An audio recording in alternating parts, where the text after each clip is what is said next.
Assalamualaikum warahmatullahi wabarakatuh. Perkenalkan, kami dari kelompok 1. Di sini kami akan menjelaskan materi pertemuan 1, 2, dan 3. Pertemuan 1.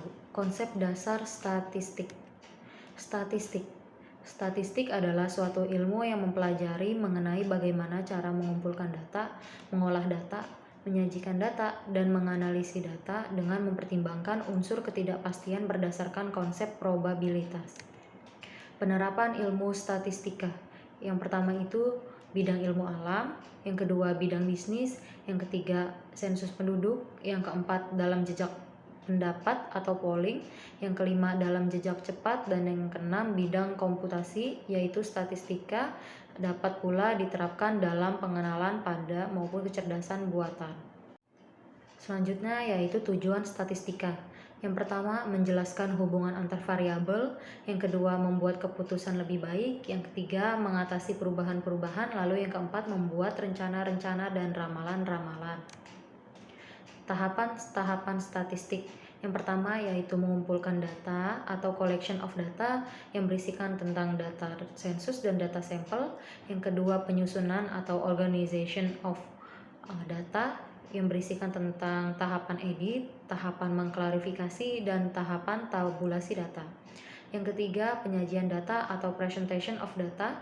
Yang keempat, analisis data atau analysis of data. Lalu yang kelima, interpretasi data atau interpretation of data. Selanjutnya adalah kegunaan dan fungsi statistik. Yang pertama itu, statistik bisa dijadikan sebagai pelaku ekonomi dan bisnis dengan alih membantu membuat keputusan dalam memperoleh suatu gambaran mengenai peristiwa atau keadaan yang umum maupun khusus. Lalu yang B, statistik juga bisa bermanfaat dalam pengembangan dunia bisnis dan ekonomi dari waktu ke waktu mengenai kejadian-kejadian atau peristiwa-peristiwa yang akan dan sedang terjadi. Yang C, statistik bisa digunakan untuk menyusun beberapa laporan, tentunya dengan data kualitatif secara ringkas, jelas, dan terarah.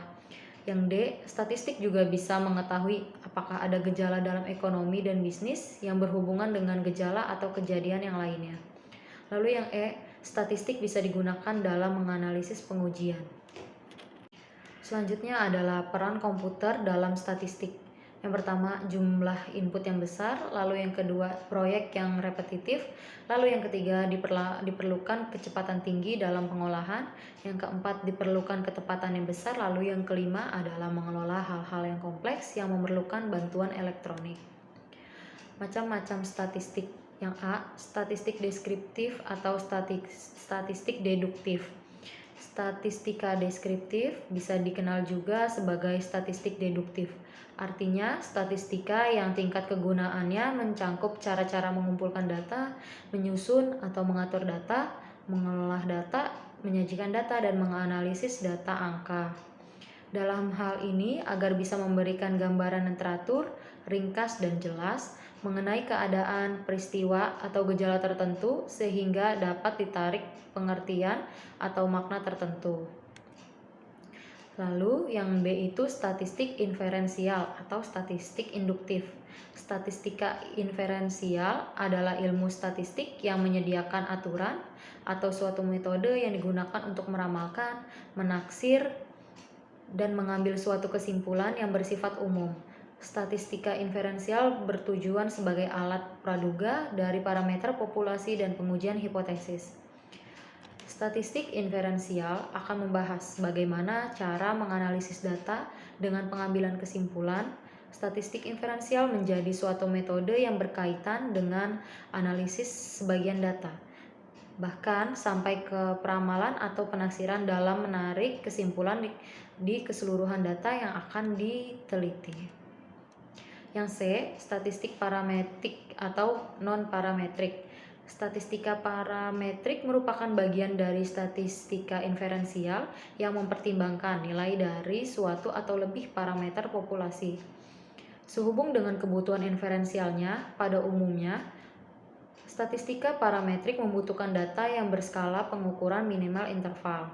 Statistika non-parametrik merupakan bagian dari statistika inferensial yang tidak selalu memperhatikan suatu nilai dari suatu atau lebih parameter populasi. Statistika non-parametrik merupakan bagian dari statistika inferensial yang tidak selalu memperhatikan suatu nilai dari suatu atau lebih parameter populasi. Perkenalkan, nama saya Siti Hawanisa. Di sini saya akan menjelaskan pertemuan 2, yaitu tentang data statistik.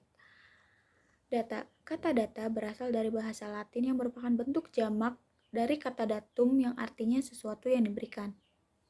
Dalam statistik, data dapat didefinisikan sebagai fakta-fakta atau angka-angka yang nantinya akan dapat diambil kesimpulan. Adapun beberapa syarat yang harus dipenuhi dalam pengambilan data. Yang pertama, ada data harus bersifat objektif. Di sini artinya bahwa data tersebut harus sesuai dengan keadaan yang sebenarnya.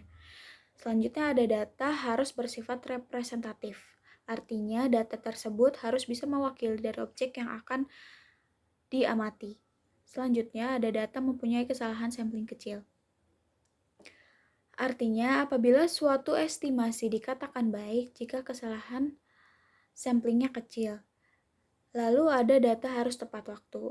Artinya di sini adalah apabila data akan digunakan untuk pengendalian, maka data menjadi syarat tepat waktu yang sangat penting agar ada waktu penyesuaian untuk melakukan koreksi jika ada penyimpangan dalam implementasi. Yang terakhir ada data harus relevan.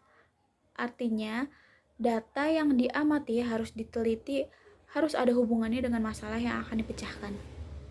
Selanjutnya ada pengelompokan data. Yang pertama, data berdasarkan sifatnya. Ada data diskrit dan ada data kontinu. Data diskrit merupakan data yang satuannya adalah bilangan bulat, tidak berbentuk pecahan. Sedangkan data kontinu merupakan data yang satuannya adalah bilangan pecahan. Yang kedua, data berdasarkan sumbernya. Yang pertama ada data intern. Di sini yang dimaksud dengan data intern adalah data yang menggambarkan suatu keadaan atau suatu kegiatan di dalam lembaga atau badan tertentu. Sedangkan data ekstern, kebalikan dari data intern, data ekstern ini merupakan data yang bisa menggambarkan suatu keadaan atau kegiatan di luar lembaga atau badan tertentu. Yang ketiga ada data berdasarkan pengukurannya. Ada data nominal, data ordinal, data interval, dan data rasio. Yang pertama data nominal. Data nominal ini merupakan bagian dari pengukuran skala nominal, yang artinya data statistik di mana cara penyusunan angkanya berdasarkan beberapa kategori tertentu tanpa memperhatikan urutan. Sedangkan data ordinal ini merupakan bagian dari data hasil pengukuran skala ordinal, yang artinya data statistik yang cara penyusunan angkanya berdasarkan beberapa kategori dengan memperhatikan urutan tertentu. Sedangkan data interval merupakan hasil dari skala interval. Data interval ini merupakan data yang penyusunan angkanya disusun dengan jarak yang sama antara kategori satu dengan kategori lainnya. Dan yang terakhir data rasio. Nah, data rasio ini merupakan data yang hasil dari skala rasio. Data rasio ini data yang cara penyusunannya dengan membandingkan nilai variabel satu dengan nilai absolut variabel lainnya. Yang keempat, data berdasarkan cara memperolehnya. Ada data primer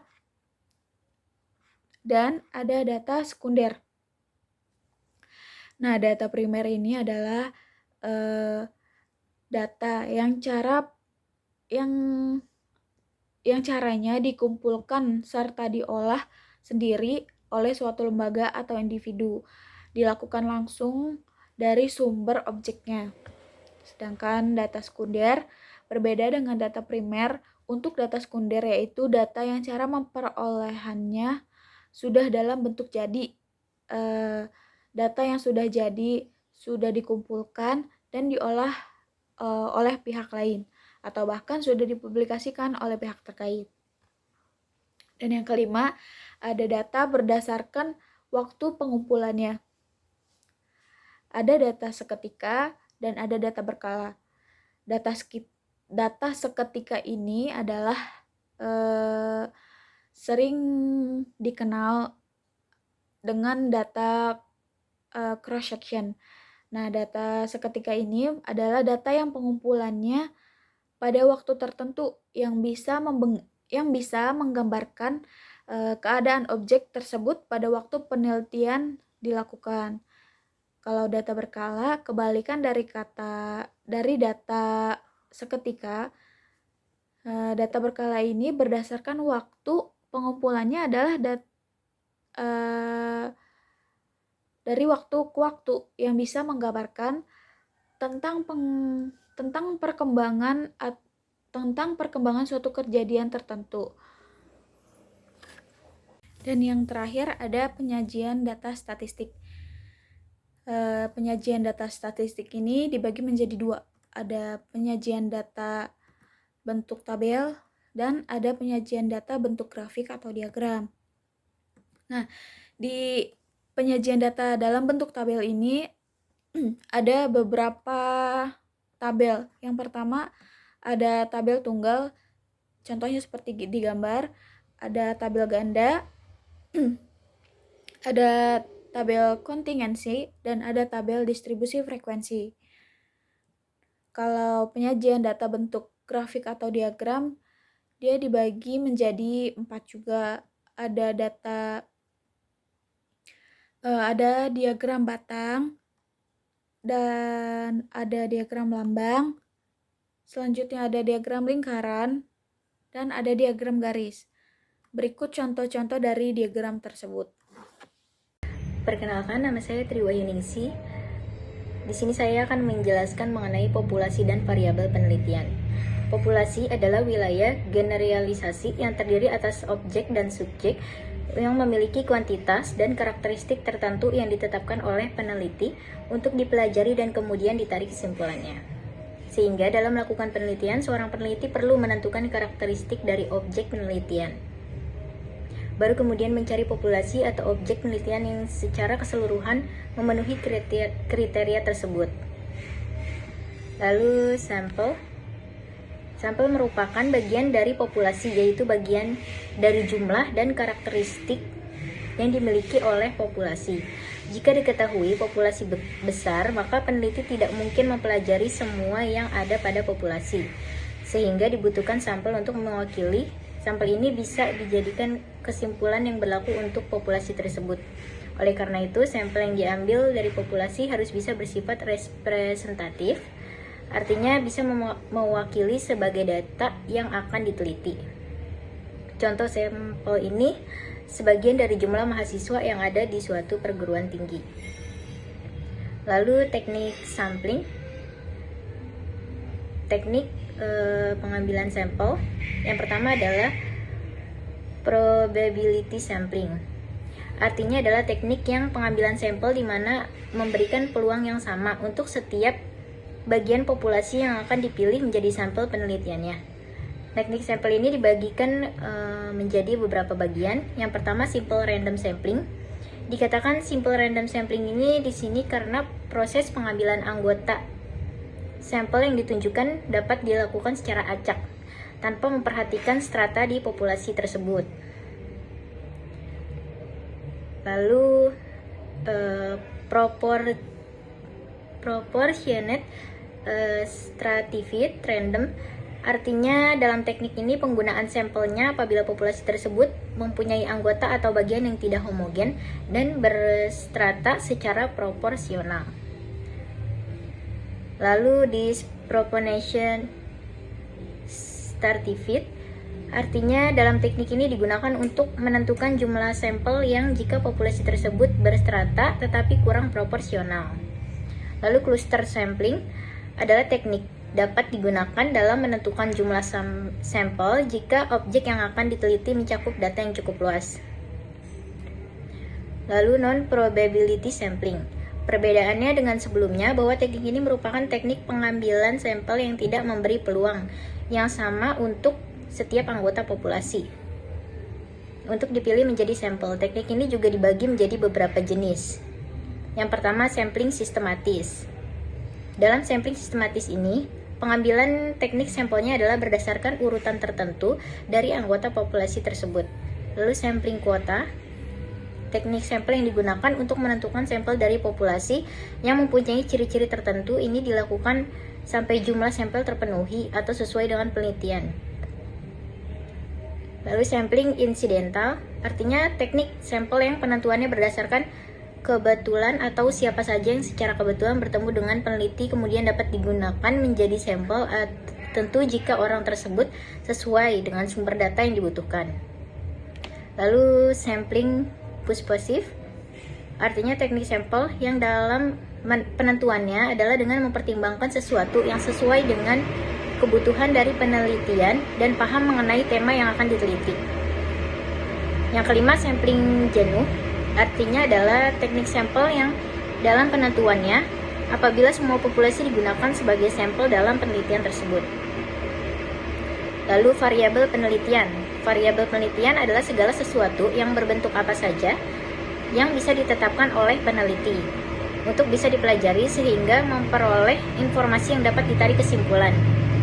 Hal ini menjadikan suatu atribut, sifat, nilai dari objek kegiatan yang memiliki variasi yang kemudian ditetapkan peneliti untuk dipelajari lalu ditarik kesimpulannya. Macam-macam variabel penelitian. Yang pertama, variabel independen atau sering disebut sebagai variabel bebas. Artinya, variabel yang mampu mempengaruhi, yang mampu menjadi sebab perubahan dari variabel terikatnya atau variabel lawannya. Dalam SEM, Structural Equation Modeling, variabel independen disebut sebagai variabel eksogen. Lalu yang kedua, variabel dependen. Kebalikannya dengan independen. Variabel dependen ini sering disebut sebagai variabel terikat. Artinya variabel yang dipengaruhi yang menjadi akibat karena variabel bebasnya. Dalam SEM, Structural Equation Modeling, variabel independen disebut sebagai variabel endogen. Lalu macam-macam variabel yang ketiga ini, variabel moderator. Variabel yang digunakan untuk memperkuat dan memperlemah hubungan antara variabel bebas dan terikat. Keberadaan variabel moderator ini lebih kepada variabel bebas yang kedua. Hubungan metode pembelajaran yang digunakan oleh guru dan prestasi belajar siswa akan menjadi semakin kuat jika siswa memiliki motivasi dalam belajar. Namun jika siswa tidak memiliki motivasi, maka akan memperlemah.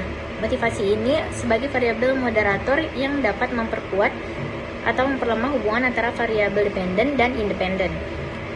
Lalu variabel intervening merupakan variabel yang secara teoritis mampu mempengaruhi hubungan antara variabel bebas dengan terikat, tetapi tidak dapat diamati dan tidak dapat diukur. Lalu variabel kontrol, variabel yang dapat dikendalikan, variabel yang dibuat konstan sehingga hubungan variabel bebas terhadap variabel terikat tidak dipengaruhi oleh faktor lain yang tidak diteliti. Biasanya adanya variabel kontrol ini digunakan dalam penelitian yang sifatnya membandingkan. Lalu konstanta dan variabel. Konsep menjadi sebuah ide di mana harus diwujudkan, bisa ke bentuk simbol maupun kata. Sebuah konsep juga mempunyai serangkaian nilai, serta konsep yang memiliki gejala tidak variasi. Konsep menjadi sebuah ide di mana harus diwujudkan, bisa. Lalu variabel kuantitatif dan kualitatif. Variabel kuantitatif artinya suatu variabel yang hasil dari pengamatan dapat bervariasi dalam hal jumlah, tentunya dalam melakukan suatu penelitian. Variabel kualitatif artinya variabel yang hasil pengamatannya bervariasi dalam jenis, bukan jumlah ataupun tingkatan. Yang terakhir, variabel diskrit dan kontinu. Variabel diskrit di sini adalah suatu variabel yang bersifat kuantitatif, di mana jumlah nilai atau suatu kategori yang bisa dihitung dan bentuknya adalah bilangan bulat. Yang terakhir, variabel kontinu artinya suatu variabel yang bersifat kuantitatif di mana hasil pengamatannya adalah salah satu dari keseluruhan suatu garis interval. Sekian dari kelompok kami, kurang lebihnya mohon maaf. Wassalamualaikum warahmatullahi wabarakatuh.